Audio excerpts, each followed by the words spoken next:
Pemerintah Kota Banjarmasin terus berupaya mengantisipasi terjadinya banjir rob di Kota Seribu Sungai ini. Rencana pembenahan drainase agar bisa menampung banyu lebih banyak akan dilaksanakan pada tahun 2024 mendatang.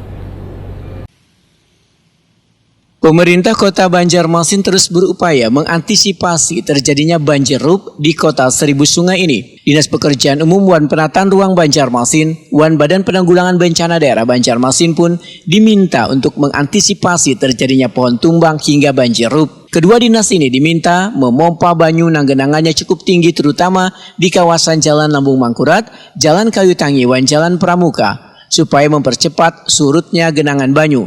Demikian dipadahkan Wali Kota Banjarmasin Ibnu Sina Wahtakuni Prima TV Baisukan Kamis 30 November 2023. Menurut Ibnu Sina, genangan banyu yang terjadi di beberapa kawasan ini disebabkan drainase atau saluran banyu yang sempit hingga menjadi kendala banyu turun ke sungai.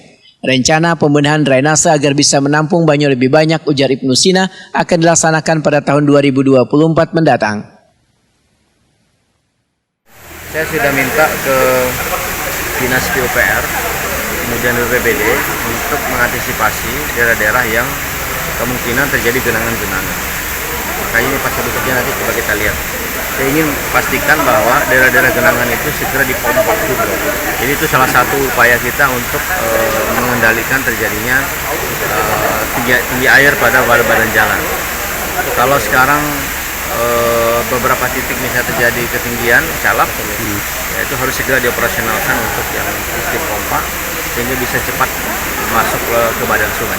Kemudian yang kedua, kita juga menghimbau kepada masyarakat, ayo kita kerja bakti gotong royong, jangan sampai ada saluran-saluran yang tersumbat, drainase atau sungai yang tertutup sehingga bisa menimbulkan terjadinya genangan air tinggi. Kalau daerah-daerah yang biasa pian pantau, pian ketahui yang terjadi genangan ini gimana aja Pak? Terutama untuk di jalan raya dulu ya. Jalan raya ini kan di sepanjang Lambung Mangkurat. Kemudian daerah Kayu Tangi,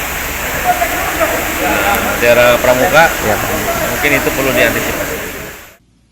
Ibnu Sina berharap adanya peran warga untuk turut menjaga drainase yang berada di lingkungan mereka agar kada tersumbat untuk mengantisipasi genangan banyu atau calap.